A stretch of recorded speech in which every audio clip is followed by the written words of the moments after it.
Ang kadiliman ang kanyang kalasag. Ang pagkukunwari ang kanyang entablado. Mula sa kanyang silyang katad sa gitna ng malawak at halos walang ilaw na opisina, nakatitig si Renzo Monteverde sa maliwanag na screen ang tablet sa kanyang harapan.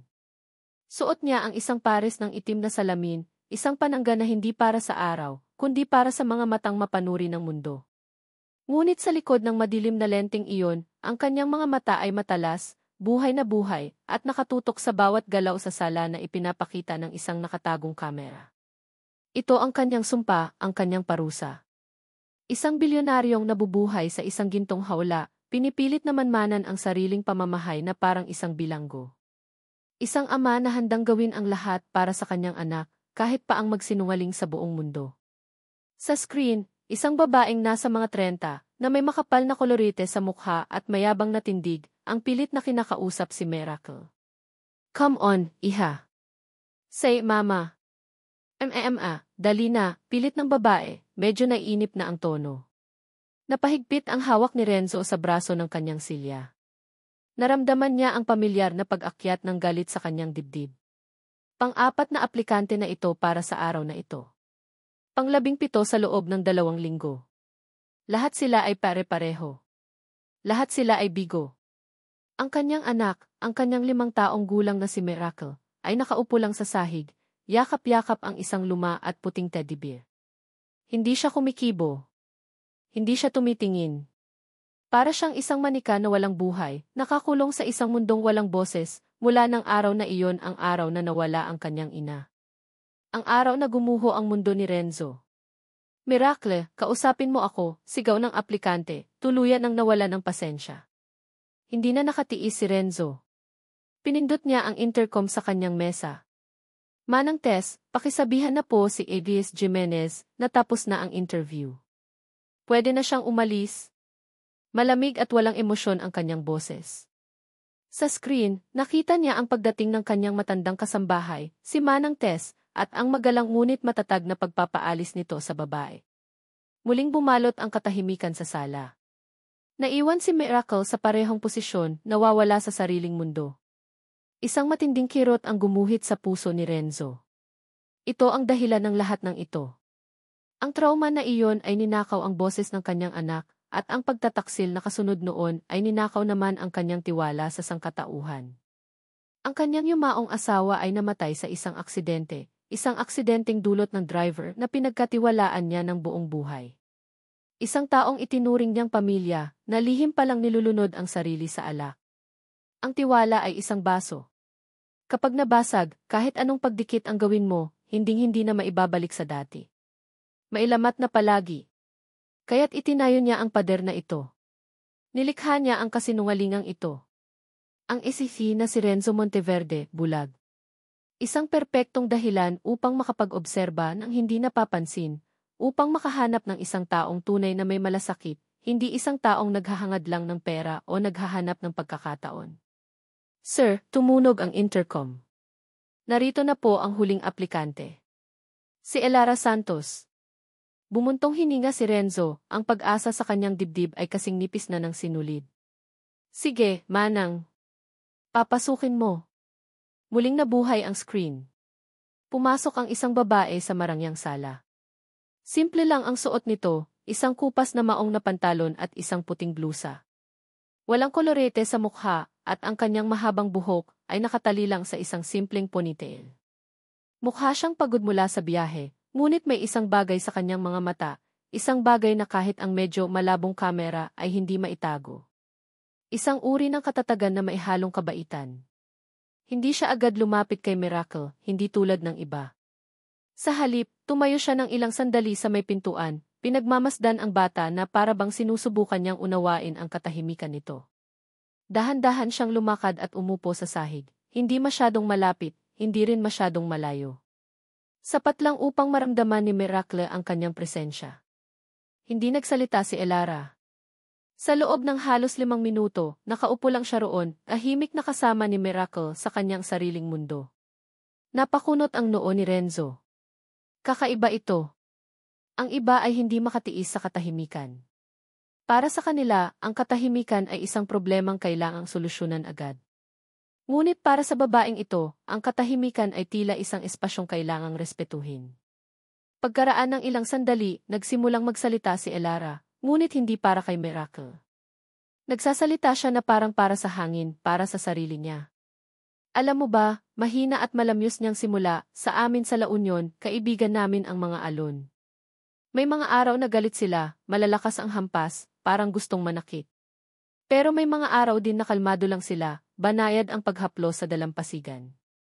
Parang mga bulong na nagsasabing, andito lang ako, lilipas din ang lahat. Nakatitig si Renzo sa screen, hindi kumukurap. Bawat salita ng babae ay tila isang patak ng tubig sa kanyang tigang na puso. Walang pilit. Walang utos. Isang simpleng pagkukwento lang. Minsan, kapag malungkot ako, umuupo lang ako sa buhanginan, pagpapatuloy ni Elara, ang tingin ay nasa malayo, na parang nakikita niya ang mismong dagat sa kanyang harapan. Hindi ko kailangang magsalita. Nakikinig lang ako sa kanila. At sa pakikinig ko, unti-unti gumagaan ang pakiramdam ko. Kasi alam kong kahit gaano kalakas ang bagyo, sa huli, palaging bumabalik sa pagiging kalmado ang dagat.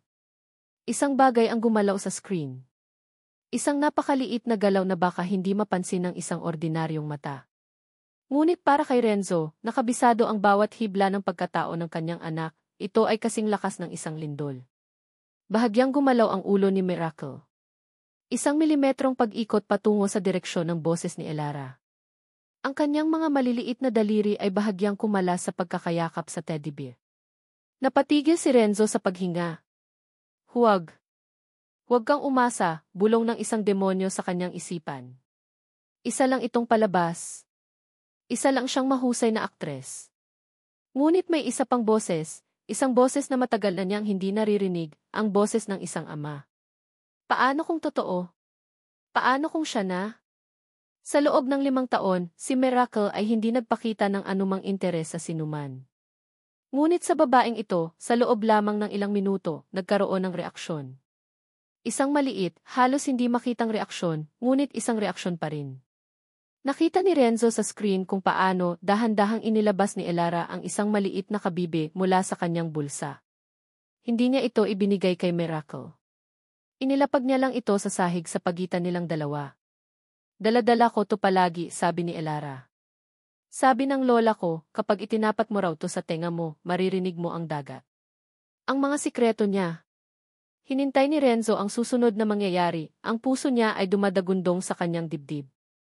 Dahan-dahan, napakabagal, iniunat ni Miracle ang kanyang kamay. Ang kanyang mga daliri ay nanginginig habang papalapit sa makintab na kabibe. Iyon na. Sapat na iyon. Mabilis na pinindot ni Renzo ang intercom, ang kanyang desisyon ay buo na. Ang pag-aalinlangan ay naroon pa rin, isang malamig na anino sa isang sulok ng kanyang isip, ngunit sa pagkakataong ito, mas malakas ang sigaw ng pag-asa. Manang Tess, utos niya, ang boses ay matatag at kontrolado, itinatago ang namumuong emosyon. Sabihin mo kay Emma Santos na tanggap na siya. Magsisimula siya bukas na bukas. Masusunod po, sir, sagot ng kasambahay. Pinanood ni Renzo sa screen habang papalapit si Manang Tess kay Elara. Nakita niya ang pag-uusap ng dalawa. Nakita niya ang unti-unting pagliwanag ng mukha ng dalaga, isang ngiting nagmula sa dalisay na tuwa at ginhawa. Isang ngiti na nagbigay ng kakaibang init sa dibdib ni Renzo. At pagkatapos, nakita niya itong naglaho. Biglang nawala ang ngiti ni Elara, na parang binuhusan ng isang balding yelo. Napalitan ito ng gulat, ng pagkalito, ng isang tanong na malinaw na mababasa sa kanyang mga mata, kahit sa medyo malabong imahe ng kamera. Tumingin siya sa direksyon ng hagdanan, patungo sa kinaroroonan ng opisina ni Renzo. Alam na alam ni Renzo kung ano ang sinabi ni Manang Tess. Ang huling piraso ng kanyang kasinungalingan, ang pinakamahalagang kondisyon. Tanggap ka na, iha, marahil ay sabi ng matanda. Pero may isa lang bagay na kailangan mong malaman tungkol kay Sir Renzo, bulag siya. Ang unang sinag ng araw sa Maynila ay iba.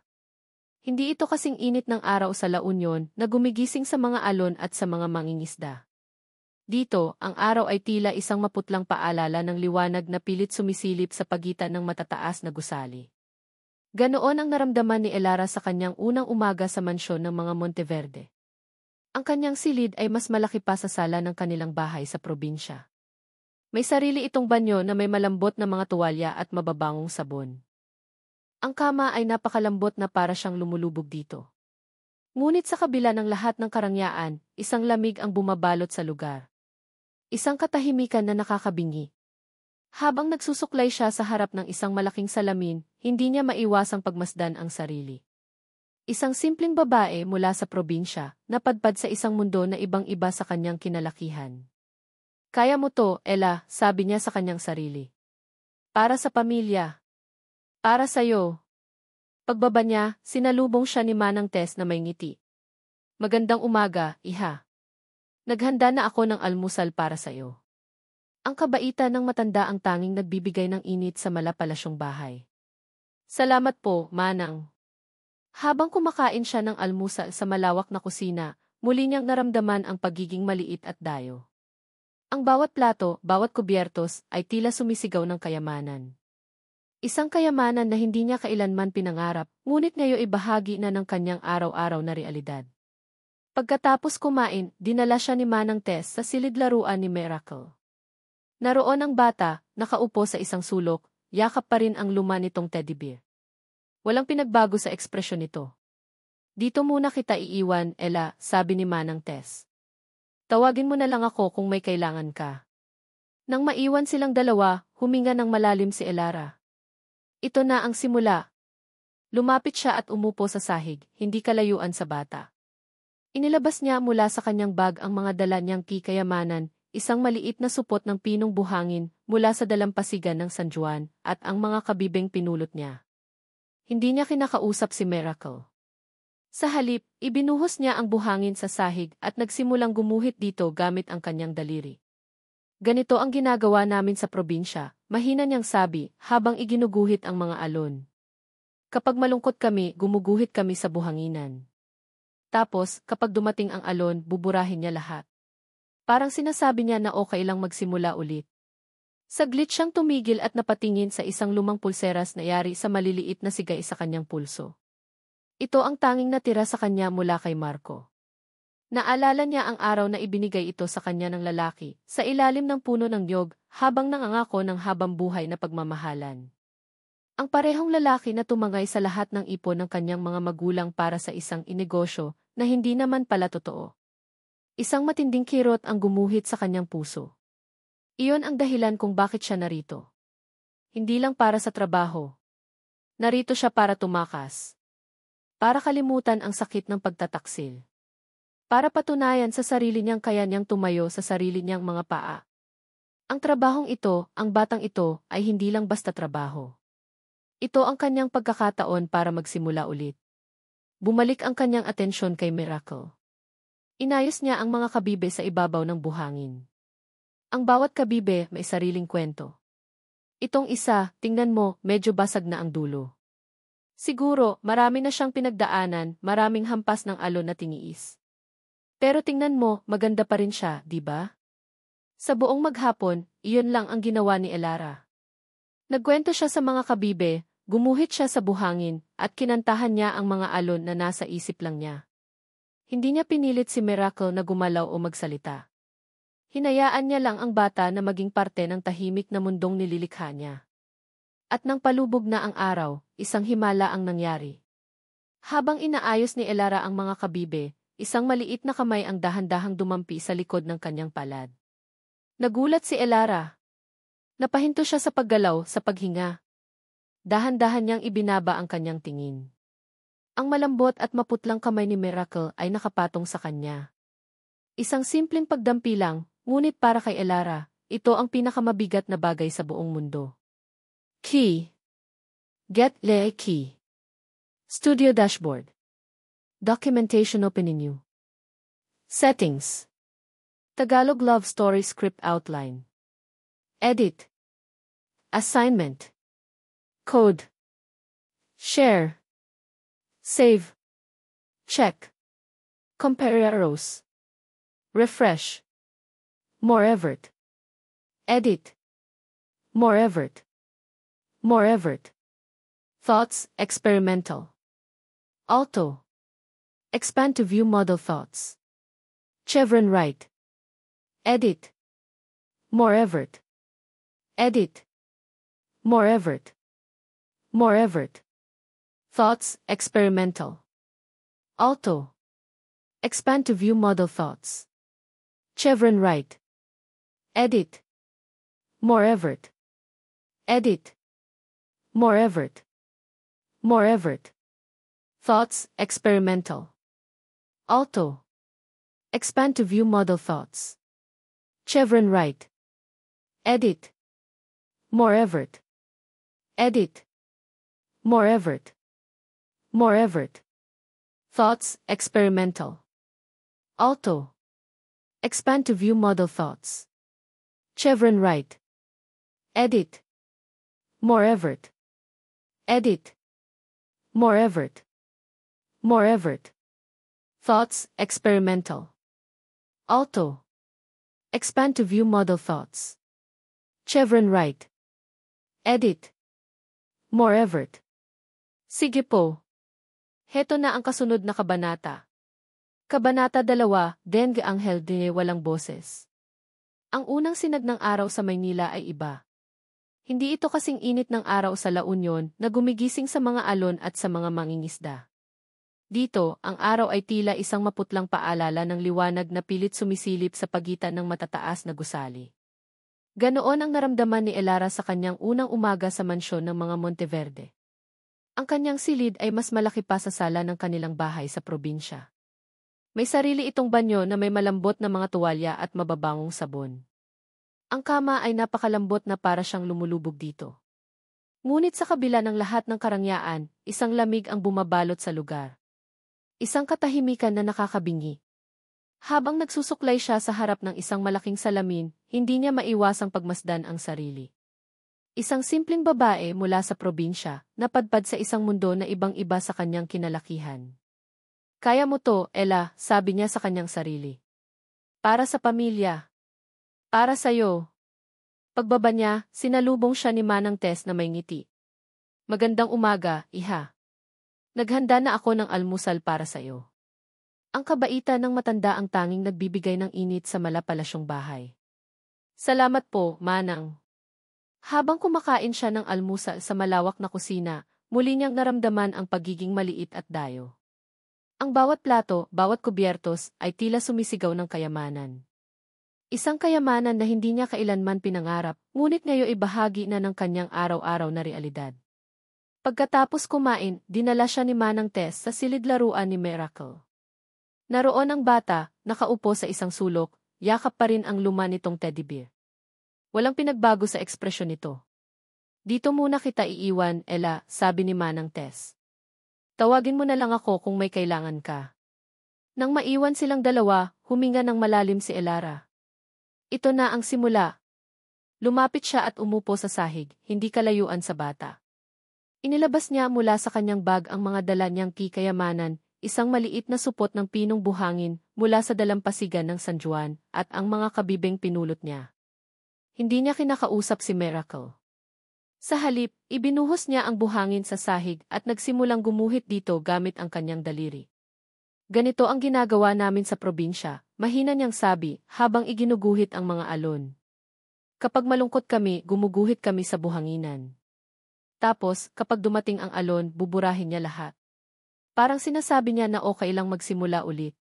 Saglit siyang tumigil at napatingin sa isang lumang pulseras na yari sa maliliit na sigay sa kanyang pulso. Ito ang tanging natira sa kanya mula kay Marco.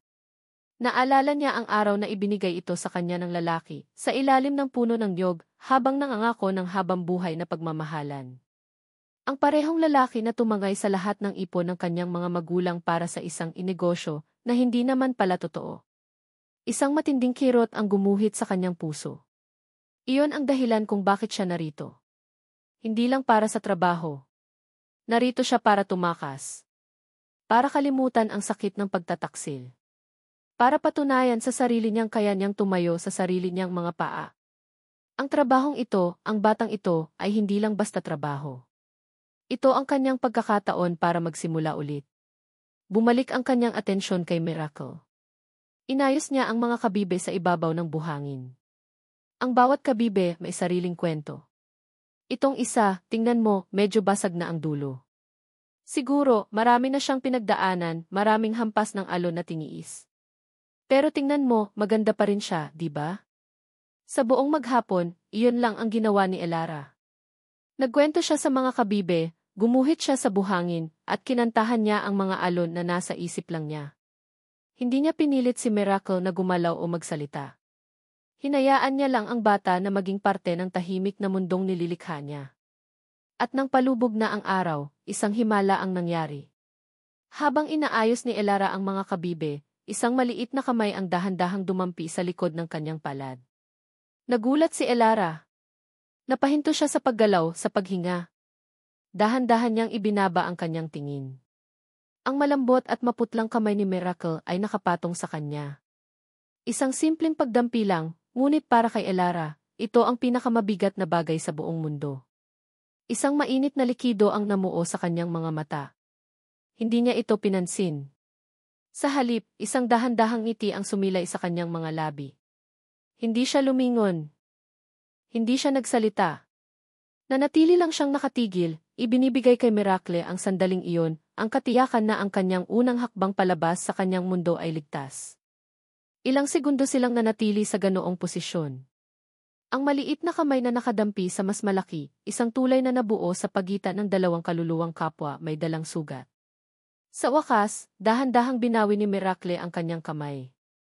Nang gabing iyon, habang naghahanda siya ng hapunan para sa bata, hindi maalis ang ngiti ni Elara.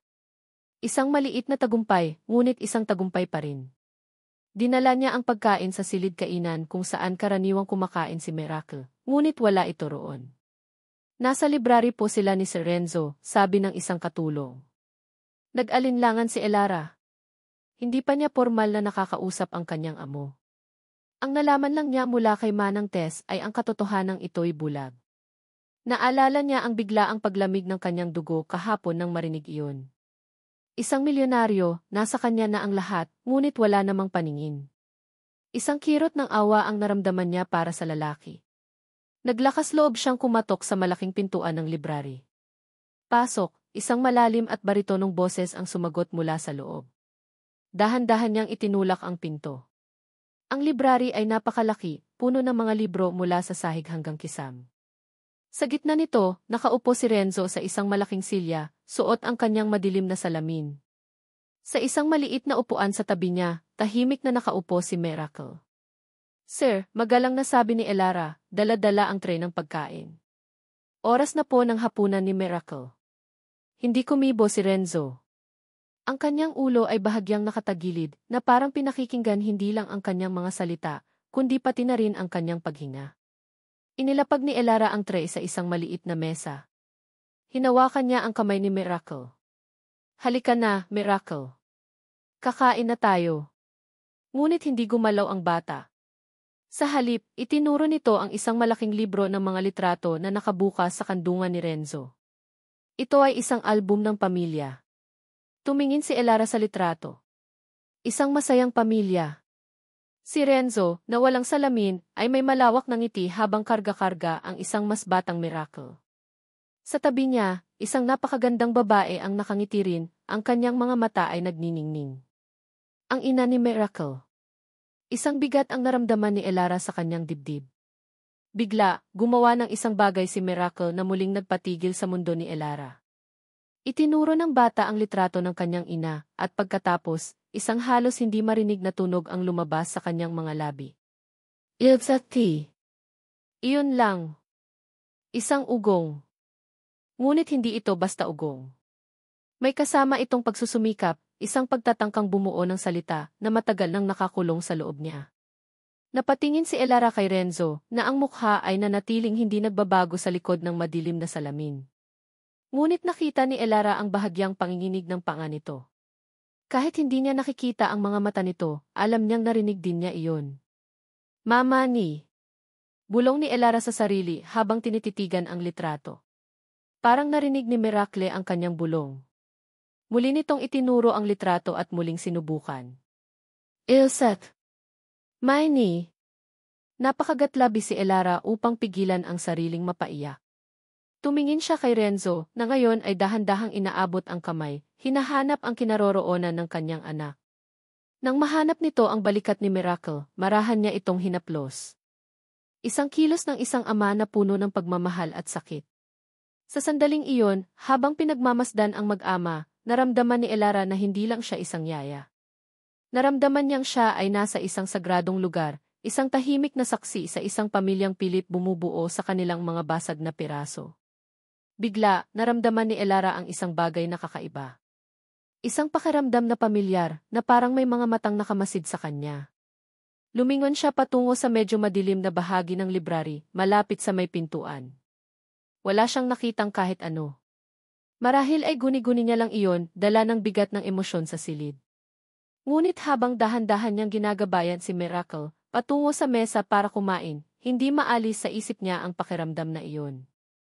Hindi niya alam na mula sa siwang ng bahagyang nakabukas na pinto, isang pares ng mata ang matalim na nakamasid. At sa mga matang iyon, hindi awa o tuwa ang makikita, kundi isang namumuong inggit. Pagkatapos ng hapunan, habang nagbabasa siya ng kwento para kay Miracle bago ito matulog, muling bumalik ang pakiramdam na iyon. Isang malamig na kuryente ang gumapang sa kanyang batok. Lumingon siya sa direksyon ng pintuan ng silid ng bata. Nakatayo roon si Renzo. Walang imik. Nakasandal sa hamba ng pinto, ang katawan ay nababalot ng anino. Ang madilim niyang salamin ay tila humihigop ng lahat ng liwanag. Hindi niya alam kung gaano na ito katagal nakatayo roon. Sir, kinakabahang tanong ni Elara. Hindi ito sumagot. Nanatili lang itong nakatayo, isang rebultong nababalot ng kadiliman at misteryo. Hindi niya alam kung ano ang iniisip nito. Hindi niya alam kung ano ang nararamdaman nito. Ang alam niya lang, sa ilalim ng tingin ng isang taong hindi nakakakita, pakiramdam niya ay hinuhubaran ang kanyang kaluluwa. Nakatayo si Renzo sa dilim, pinakikinggan ang papalayo at mahinang mga yapak ni Elara sa pasilyo. Isinara niya ang pinto ng silid ni Miracle at hinubad ang kanyang salamin, ipinikit ang mga mata upang namnamin ang sandali. Ilsat! Ma! Ang tunog na iyon. Ang halos hindi marinig na tunog na iyon ay umalinggaw sa kanyang isipan na parang pinakamatamis na musika. Sa loob ng 5 taon, ang tanging narinig niya mula sa kanyang anak ay ang nakakabinging katahimikan. Ngayon, mayroon ng isang nota. Isang maliit, nanginginig na nota ng pag-asa. At lahat ng iyon ay dahil sa babaeng iyon. Elara Santos. Dumiretso siya sa kanyang opisina at naupo sa harap ng kanyang mga monitor. Pinanood niya ang replay ng mga eksena mula sa araw na iyon.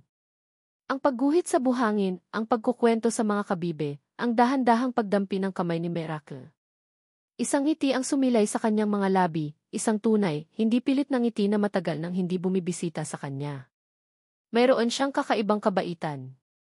Isang katahimikan na hindi nakakailang kundi nakakakalma. Hindi niya pinilit ang bata. Sa halip, inanyayahan niya itong pumasok sa isang mundong ligtas at payapa. At si Miracle, sa unang pagkakataon, ay tumugon. Ngunit kasabay ng pag-asang namumuo sa kanyang dibdib ay ang pamilyar na anino ng pagdududa. Isang laso na matagal nang kumakalat sa kanyang sistema. Huwag kang magtiwala. Tandaan mo ang nangyari noon. Ang tiwala ay para sa mga hangal. Ang kanyang pag-iisip ay naputol ng isang tawag sa kanyang cellphone. Ang pangalan sa screen ay nagdulot ng bahagyang pagkunot ng kanyang noo. Si Brenda. Hello, Renzo. Kamusta ka na? At ang pamangkin ko. Ang boses ni Brenda ay matamis, na parang pulot pukyutan, ngunit para kay Renzo, mayroon itong pait na hindi maikakaila. We're fine, Brenda, sagot niya, ang kanyang boses ay bumalik sa pagiging formal at malamig. I'm on the way there. May dala akong pasalubong na paboritong cake ni Miracle. I'm sure matutuwa yon. Bago pa man siya makatanggi, ibinaba na ni Brenda ang tawag. Napabuntong hininga si Renzo. Si Brenda Reyes, ang nakababatang pinsan ng kanyang yumaong asawa. Simula nang mamatay si Lara, ginawa ni Brenda ang lahat upang maging present sa buhay nila. Masyadong present. Hindi nagtagal, dumating si Brenda, dala-dala ang isang kahon ng cake at isang ngiting hindi umaabot sa kanyang mga mata. Pumasok siya sa mansyon na parabang pag-aari niya ito. Where's Jive, favorite girl? Tanong niya ng malakas.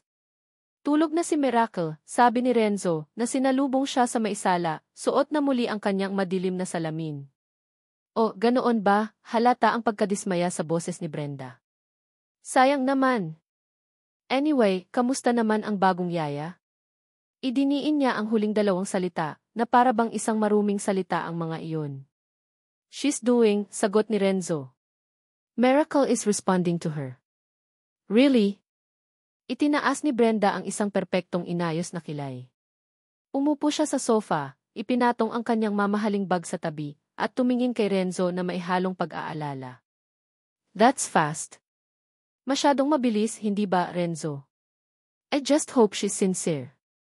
Narito na naman. Ang mga pahiwatig. Ang mga buto ng pagdududa na pilit na itinatanim ni Brenda sa kanyang isipan. You have to be careful, pinsan, pagpapatuloy ni Brenda, ang kanyang boses ay bumaba na parang isang sikreto. Alam mo naman, mga babae from the province baka may ibang motibo. Baka ang habol lang ay ang yaman ng mga Monteverde. Napahigpit ang hawak ni Renzo sa kanyang baston. Ang bawat salita ni Brenda ay tumatama sa kanyang pinakamalaking takot, ang sugat na hindi pa rin naghihilom. I know what I'm doing, Brenda. I know you do, nag-aalala lang ako para sa iyo at kay Miracle. Ayokong makita kayong masaktan ulit. Pagkatapos ng ilang sandali ng hindi komportableng katahimikan, nagpaalam na rin si Brenda. Ngunit ang laso ng kanyang mga salita ay naiwan sa hangin. Kinabukasan, habang nasa hardin sina Elara at Miracle, pinagmamasdan sila ni Renzo mula sa bintana ng kanyang opisina. Nakita niya kung paano itinuro ni Elara ang mga bulaklak, ang mga paru-paro, habang si Miracle naman ay tahimik na nakasunod. May isang payapang eksena, ngunit ang isip ni Renzo ay magulo. Nagpasya siyang bumaba. Kailangan niyang subukan ang isang bagay. Habang naglalakad siya sa pasilyo, sinadya niyang dumaan malapit sa isang mesita kung saan may nakapatong na florera. Sa gilid ng kanyang mata, nakita niya si Elara na naglalakad din, papalapit mula sa kabilang direksyon. Saktong-sakto. Nang malapit na si Elara, kunwari na talisod si Renzo at bahagyang iwinasiwas ang kanyang kamay na parang nawala ng balanse. Ngunit ang totoo, ang kanyang galaw ay kalkulado. 1 milimetro lang ang layo ng kanyang kamay sa florera. Ngunit bago pa man niya ito matabig, isang mabilis na anino ang dumaan. Naramdaman niya ang paghila ni Elara sa kanyang braso, palayo sa florera. Kasabay noon, narinig niya ang malakas na pagbagsak nito sa sahig. Nabitawan pala ito ni Elara sa pagmamadaling tulungan siya. Naku po. Sir. Okay lang po kayo, nag-aalalang tanong ni Elara, habang pinupulot ang mga basag na piraso. Agad na naniga si Renzo. Ang plano niya ay siya ang makakatabig sa florera. Ngunit nagkamali siya ng kalkula. Sa halip na siya ang makabasag, si Elara ang nakabasag dahil sa pag-aalala sa kanya. Ngunit sa isang iglap, naalala niya ang kanyang papel. Anong nangyari? Ano nang tunog yon? Tanong niya, na para bang naguguluhan. Ay, sorry po, sir. Ako po ang nakabasag. Pasensya na po. Hindi sumagot si Renzo. Ngunit sa likod ng kanyang madilim na salamin, pinagmamasdan niya si Elara. Hindi ito nagdahilan. Hindi ito nagsinungaling. Inako nito ang kasalanan. Isang bahagi niya ang nakaramdam ng hiya. At isang bahagi niya ang nakaramdam ng paghanga. Nang hapong iyon, habang nag-uusap sila sa sala, sinubukan niyang muli. Kinausap siya ni Elara tungkol sa pagkahilig ni Miracle sa mga paru-paro. Alam niyo po, sir, kanina, tuwang-tuwa si Miracle habang pinapanood ang isang dilaw na paru-paro. Ngayon ko lang po siya nakitang ganoon. Habang nagsasalita si Elara, ang puso ni Renzo ay lumambot. Ngunit ang demonyo sa kanyang isip ay nagsalita muli. Isang pagsubok pa. Nakalimutan niya ang kanyang papel. Nakatingin siya kay Elara, sa siglang nasa boses nito, sa pag-asang nasa mga mata nito. At sa isang iglap, lumabas sa bibig niya ang mga salitang hindi dapat. I saw it. Agad na natigilan si Elara. Ang ngiti sa kanyang labi ay unti-unting naglaho.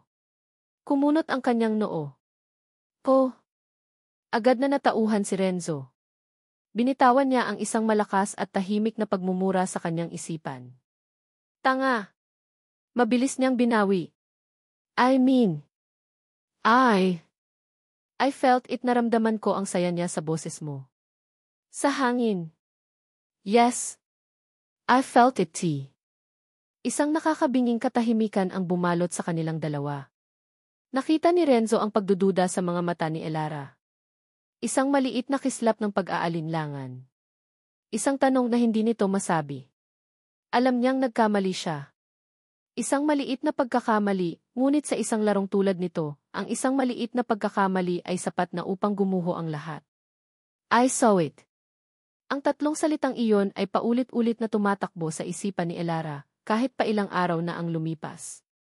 Ang mabilis nitong pagbawi, I felt it, ay hindi sapat para burahin ang kakaibang pakiramdam na iniwan nito sa kanya. Paano mo mararamdaman ang isang bagay na nakikita? Sinubukan niyang isantabi ang pagdududa. Marahil ay dala lang iyon ang pagiging matalinhaga ng isang taong limitado ang isang pandama. Marahil ay mas matalas ang ibang pakiramdam ni Sir Renzo. Iyon ang pilit niyang ipinapaniwala sa sarili habang ipinagpapatuloy ang kanyang mga gawain. Ngunit ang maliit na binhi ng pag-aalinlangan ay naitanim na. Sa kabila nito, ang ugnayan niya kay Miracle ay lalong lumalalim. Nagsimula nang humiti ang bata. Isang ngiting walang tunog, ngunit sapat na para magbigay liwanag sa buong mansyon. Minsan, habang naglalaro sila, hahawakan ni Miracle ang kanyang kamay ng walang dahilan. Ang mga maliliit na kilos na ito ang nagiging gasolina ni Elara para magpatuloy. Kasabay ng paglapit niya kay Miracle, ay ang hindi sinasadyang paglapit niya sa ama nito. Naging bahagi na ng kanyang gabi-gabing ritual ang magtimpla ng kape para kay Sir Renzo bago siya matulog. Sa una, iniiwan niya lang ito sa labas ng pinto ng opisina. Ngunit isang gabi, inabutan siya nito. Pasok ka, Elara, sabi ni Renzo mula sa loob. Nag-aalangan man ay pumasok siya. Naabutan niya itong nakaupo sa kanyang silya, nakaharap sa malaking bintanang salamin na nagpapakita ng mga kumukutitap na ilaw ng syudad. Ang mga ilaw na hindi nito nakikita. Salamat sa kape, sabi nito. Maupo ka. Umupo si Elara sa silyang nasa tapat ng mesa. Sa pagitan nila ay isang katahimikan, ngunit hindi ito ang nakakailang na katahimikan ng mga unang araw. Mayroon itong bigat, ngunit mayroon ding espasyo para sa pag-uusap. Kumusta ang araw ninyo ni Miracle? Tanong ni Renzo, ang kanyang boses ay malumanay. Okay naman po, sir. Tumawa po siya kanina. Tumawa. May bahid ng gulat sa boses ng lalaki. Opo. Kasi po, may dumaang aso sa labas ng bakod habang naglalaro kami sa hardin. Sinubukan kong gayahin yung tunog, pero siguro po ay nakakatawa talaga ang pagtahol ko, kaya natawa siya. Isang ngiti ang sumilay sa mga labi ni Renzo. Gusto kong marinig yon balang araw. Isang kirot ng habag ang naramdaman ni Elara. Ang isang simpleng tawa ng sarili mong anak ay isang bagay na pinapangarap mo lang marinig. Sa sandaling iyon, ang amo niya ay hindi isang makapangyarihang si. Isa lang siyang ama na nangungulila. Maririnig niyo rin po, sir. Naniniwala po ako. Ang mga ganoong pag-uusap ay naging mas madalas. Nagsimula siyang magkwento tungkol sa probinsya, sa dagat, sa mga simpleng pangarap niya. At si Renzo, sa kabila ng pagiging palaging seryoso, ay nakikinig. Pakiramdam ni Elara, sa likod ng madilim na salamin at malamig na panlabas, may isang taong nalulunod sa kalungkutan. Isang hapon, habang inaayos niya ang mga libro sa library, aksidenteng nahulog ang isang makapal na libro mula sa mataas na estante, direkta sa direksyon niya. Bago pa man siya makakilos, naramdaman niya ang isang malakas na braso na humila sa kanya patagilid, kasabay ng malakas na pagbagsak ng libro sa sahig, sa mismong lugar kung saan siya nakatayo kanina. Nang tumingala siya, ang mukha ni Renzo ang nakita niya, ilang pulgada lang ang layo sa kanya. Hawak nito ang kanyang braso, ang pagkakahawak ay mahigpit at protektado. Naamoy niya ang banayad nitong pabango, isang halo ng kape at mamahaling sabon. Natigilan si Elara, ang puso niya ay biglang bumilis ng tibok na hindi niya maintindihan. Mag-ingat ka, sabi ni Renzo, ang boses ay bahagyang nag-iba, mas malalim. Salamat po, sir. Paano niyo po nalaman? Bumitaw ito at umayos ng tayo. Narinig ko ang pag-slide ng libro. Mabilis ang sagot nito. Masyadong mabilis. Ang tibok ng puso ni Elara ay hindi pa rin kumakalma. Kilig. Ang salitang iyon ay pumasok sa kanyang isipan. Isang salitang matagal na niyang hindi naramdaman. Itinulak niya ito palayo. Ano ba, Elara? Amo mo yan. At isa pa, bulag siya. Ngunit ang mga di-aksidente ay tila nasusundan. Isang gabi, habang nag-aayos siya sa opisina nito, nakita niya ang isang libro sa mesa nito. Isang libro tungkol sa negosyo. Dahil sa kuryosidad, binuklat niya ito. Sa gitna, may isang pahina na may maliit na tupi sa gilid, isang bookmark. Kumunot ang kanyang noo. Para saan ang bookmark kung hindi mo naman nakikita ang binabasa mo? Ang pagdududa ay muling gumapang sa kanya, mas malakas ngayon. Ang sitwasyon ay lalo pang naging komplikado sa pagdating ni Brenda, ang pinsan ng yumaong asawa ni Renzo. Ang babae ay palaging may dalang ngiti, ngunit ang mga mata nito ay matalas at mapanuri kapag nakatingin sa kanya. Ikaw pala si Elara, sabi nito sa kanya isang araw, habang nagkakasalubong sila sa pasilyo. Magaling ka raw sa bata. Good for you. Just do your job. Nothing more, nothing less. Ang mga salita ay magalang, ngunit ang tono ay isang malinaw na babala. Pakiramdam ni Elara, minamarkahan siya ng babae. Si Brenda ay madalas na nagbibigay ng mga utos sa kanya na wala namang kinalaman sa pag-aalaga kay Miracle, magtimpla ng kape para sa mga bisita, ayusin ang mga bulaklak sa sala, mga bagay na trabaho ng ibang kasambahay. Ginagawa niya lang ito para ipakita kung sino ang mas may kapangyarihan sa bahay na iyon. Ang tensyon ay umabot sa sukdulan isang gabi. Kailangan niyang kunin ang isang dokumento sa opisina ni Renzo. Dahan-dahan siyang kumatok, ngunit walang sumasagot. Inisip niyang marahil ay nasa banyo ito, kaya't marahan niyang binuksan ang pinto. Ang kanyang nakita ay nagpatigil sa kanyang paghinga. Nakatayo si Renzo malapit sa kanyang mesa, nakatalikod sa pinto. Wala itong suot na salamin. At ang kanyang mga mata ay hindi nakapikit o nakatingin sa kawalan. Ang mga ito ay nakatutok, nakapako, sa isang naka-frame na litrato sa kanyang mesa, ang litrato ng kanyang yumaong asawa. Bago pa man makapagproseso ang isip ni Elara, dahan-dahang lumingon si Renzo, na parang naramdaman ang kanyang presensya. Sa isang iglap, ang kanilang mga mata ay nagtagpo. Nakita niya ang mga mata nito. Malinaw. Matalas. Hindi mga mata ng isang bulag. Isang matinding gulat ang bumalot kay Elara. Ang lahat ng maliliit na piraso ng palaisipan, ang esawi, ang mabilis na pag-ilag sa libro, ang bookmark, ay biglang nagkaroon ng katuturan. Isang segundo lang ang itinagal niyon. Isang segundo na parang isang kawalang hanggan. Mabilis na naisuot ni Renzo ang kanyang salamin, ngunit huli na ang lahat. Nakita na niya. Ang tibok ng kanyang puso ay hindi na dahil sa kilig. Ito ay dahil sa takot at pagkalito. Ang lalaking pinagsisilbihan niya, ang lalaking kinaawaan niya, ang lalaking unti-unti niyang hinahangaan ay nagsisinungaling. Isang patak ng malamig na pawis ang gumapang sa batok ni Renzo. Ang katahimikan sa kanyang opisina ay mas mabigat pa kaysa sa 1 toneladang bakal. Sa likod ng itim na lente ng kanyang salamin, ang kanyang mga mata ay hindi mapakali, ngunit ang kanyang katawan ay nanatiling hindi gumagalaw, isang estatwa ng kasinungalingan. Nakita niya. Ang dalawang salitang iyon ay isang martilyong paulit-ulit na pumupukpok sa kanyang bungo. Ang maingat na pader na itinayo niya sa loob ng maraming buwan ay gumuho sa isang iglap, dahil sa isang sandali ng kahinaan, isang sandali ng pangungulila. Sir! Ang nanginginig na boses ni Elara ang bumasag sa katahimikan. Pasensya na po, hindi ko po sinasadyang. Ano ang kailangan mo, putol niya, ang kanyang boses ay mas malamig at mas matalas kaysa dati. Kailangan niyang mabawi ang kontrol. Kailangan niyang ipakita na wala siyang nakita, na walang nagbago. Yung report po sana mula sa school ni Miracle dati, pinapakuha po ni Manang Tess. Itinuro niya ang isang folder sa ibabaw ng mesa, isang kilos na halos otomatiko na sa kanya. Kunin mo na at umalis ka na. Nakita niya sa gilid ng kanyang mata ang mabilis na pagkuha ni Elara sa folder at ang nagmamadali nitong paglabas. Nang sumarado ang pinto, napasandal si Renzo sa kanyang silya, ramdam ang biglaang pagkahapo. Napahilamos siya sa kanyang mukha. Tanga! Tanga! Tanga! Ang buong plano niya ay nakasalalay sa kanyang pagkukunwari. Ngayong alam na ni Elara, ano ang susunod? Isisiwalat ba niya ang kanyang sikreto?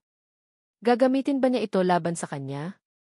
Ang laso ng pagdududa, na pansamantalang natabunan ng pag-asa, ay muling kumalat sa kanyang sistema, mas mabagsik ngayon.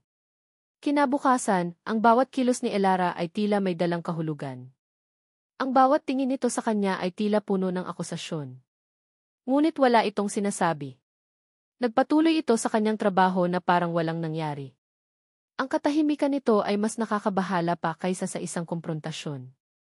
Sa kabilang banda, ang pag-aalaga nito kay Miracle ay hindi nagbago. Sa katunayan, lalo pa itong naging masugid. Dahil doon, lalong nagulo ang isip ni Renzo. Isang bahagi niya ang gustong maniwala sa kabaitan nito, sa sinseridad na nakikita niya sa tuwing kasama nito ang kanyang anak. Ngunit ang isa pang bahagi, ang bahaging hinubog ng pagtataksil, ay sumisigaw ng babala. Baka naghihintay lang ng tamang tiempo, bulong ng demonyo sa kanyang isipan. Baka kinukuha niya ang loob mo, ang loob ng anak mo, bago siya tumira. Ang kanyang pagkalito ay naging isang bukas na pinto para kay Brenda. Dumating ito isang hapon, hindi nag-abiso, gaya ng dati. Naabutan nito si Renzo na pinapanood sina Elara at Miracle sa hardin. They look close, sabi ni Brenda, tumabi sa kanya sa may bintana. May pait sa kanyang boses. Hindi sumagot si Renzo. Masyado ng kampante ang babaeng yan, Renzo, sabi ni Brenda. Nakikita ko sa mga kilos niya. Para na siyang kung sinong miyembro ng pamilya. Hindi maganda yan. She's just doing her job, depensa ni Renzo, ngunit kahit siya ay hindi sigurado sa kanyang mga salita. Job? O baka naman ibang klase ng trabaho ang ginagawa niya? Ngumisi si Brenda. Mag-ingat ka, pinsan. Baka isang umaga, paggising mo, hindi mo nakilala ang sarili mong anak. Baka ang turing na niya sa yaya niya ay higit pa sa isang yaya. Ang mga salita ni Brenda ay tumusok ng malalim. Ang takot na mapalitan sa puso ng sarili niyang anak ang pinakamatinding bangungot para kay Renzo. Ang araw na iyon ay ang kaarawan ng yumaong asawa ni Renzo. Isang araw na puno ng mabibigat na alaala. Upang kahit paano'y pag-aanin ang araw, nagpasya si Brenda na maghanda ng merienda. Isang espesyal na fruit salad at milkshake para kay Miracle. Ako na ang bahala dito, sabi ni Brenda kay Elara sa kusina, na may ngiting pilit. Magpahinga ka muna. You deserve a break. Mula sa kanyang opisina, pinapanood ni Renzo ang lahat sa monitor. Nakita niya ang pag-alis ni Elara sa kusina at ang pagsusolo ni Brenda. Nakita niya kung paano nito inihanda ang pagkain. Walang kahina-hinala. Ngunit hindi mapakali ang kanyang kalooban. Pagkaraan ng ilang sandali, bumalik si Elara sa kusina upang tulungan si Brenda na dalhin ang merienda sa hardin. Nakita ni Renzo na nag-usap sila sandali bago lumabas. Sa hardin, masayang-masaya si Miracle. Ang ngiti nito ay isang bihirang kayamanan na nagpapagaan sa puso ni Renzo, kahit pansamantala. Ibinigay ni Elara ang baso ng milkshake sa bata. Dahan-dahan lang sa pag-inom, mahal, narinig niyang sabi ni Elara sa maliit na mikroponong nakakabit sa isang halaman. Uminom si Miracle. At pagkatapos ng ilang segundo, nagsimula ang bangungot. Nabitawan ng bata ang baso. Ang kanyang mukha ay biglang namula. Nagsimula siyang magkamot sa kanyang liig. At pagkatapos, ang pinakakinatatakutan ni Renzo, ang tunog ng hirap na paghinga. Miracle, sigaw ni Elara. Napatayo si Renzo, ang dugo ay tila umakyat lahat sa kanyang ulo. Allergy attack. Manny. Alam na alam niya ang mga sintomas. Tumakbo siya palabas ng opisina, pababa ng hagdanan, tinatanggal ang lahat ng bakas ng pagkukunwari. Ang tanging mahalaga ay ang kanyang anak. Pagdating niya sa hardin, ang eksena ay puno ng kaguluhan. Si Elara ay yakap-yakap si Miracle, na umiiyak na at hirap na hirap huminga. Si Manang Tess ay papalapit na, may dalang epipen. At si Brenda, nakatayo sa isang tabi, ang mukha ay puno ng pag-aalala, ay itinuro ang isang nanginginig na daliri kay Elara. Siya! Nakita ko siya, sigaw ni Brenda, ang kanyang boses ay puno ng akusasyon. May inilagay siyang kung ano mula sa bulsa niya sa pagkain. Nakita ko. Siya ang may gawa nito. Ang lahat ng tunog ay naglaho sa pandinig ni Renzo. Ang tanging nakikita niya ay ang kanyang anak na naghihirap at ang babaeng pinagkatiwalaan niya, ang babaeng pinagsimulan ng lahat ng kanyang pag-aalinlangan. Ang lahat ng takot, lahat ng galit, lahat ng sakit mula sa nakaraang pagtataksil ay bumalik na parang isang dambuhalang alon, nilulunod ang kanyang katinuan. Ang mukha ni Elara, na puno ng gulat at pagtanggi, ay naging mukha ng driver na pumatay sa kanyang asawa. Ang mukha ng bawat taong niloko siya. Sa sandaling iyon, ang tiwala ay hindi lang isang basag na baso. Ito ay naging pulbos na tinangay ng hangin. Ang mga salita ni Brenda ay parang mga kidlat na tumama sa pandinig ni Elara. Siya! Nakita ko siya! Siya ang may gawa nito. Nanigas si Elara sa kanyang kinatatayuan, ang yakap niya kay Miracle ay humigpit. Hindi. Hindi maaari. Tumingin siya kay Brenda, ang kanyang mga mata ay nanlalaki sa pagkalito at kawalan ng paniniwala. Bakit? Bakit ito sinasabi ng babae? Ngunit ang kanyang atensyon ay mabilis na napunta sa lalaking papalapit. Si Renzo. Ang kanyang amo. Wala na itong suot na salamin. Ang kanyang mga mata, na minsan lang niyang nasilayan sa opisina, ay nag-aalab ngayon. Hindi sa pag-aalala, kundi sa purong galit. Isang galit na nakatutok sa kanya. Anong ginawa mo sa anak ko? Ang boses ni Renzo ay hindi isang tanong. Ito ay isang hatol.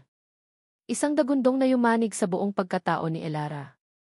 Sir, wala po akong ginagawa. Nanginginig niyang sagot, ang mga luha ay nagsisimula ng mamuo sa kanyang mga mata. Hindi ko po alam di. Sinungaling, sigaw ni Renzo. Kinuha niya si Miracle mula sa kanyang mga bisig. Ang pagkawala ng bigat ng bata sa kanyang mga braso ay parang pagkawala ng kanyang sariling puso. Pinagkatiwalaan kita. Ibinigay ko sa iyo ang tiwala ko. Ang bawat salita ay isang sampal. Ang bawat salita ay isang punyal na paulit-ulit na itinararak sa kanyang dibdib. Pinagkatiwalaan? Paanong tiwala ang sinasabi nito gayong nagsinungaling ito sa kanya mula pa sa simula? Ngunit wala siyang lakas na sabihin iyon. Ang kanyang dila ay tila na paralisa ng takot at sakit.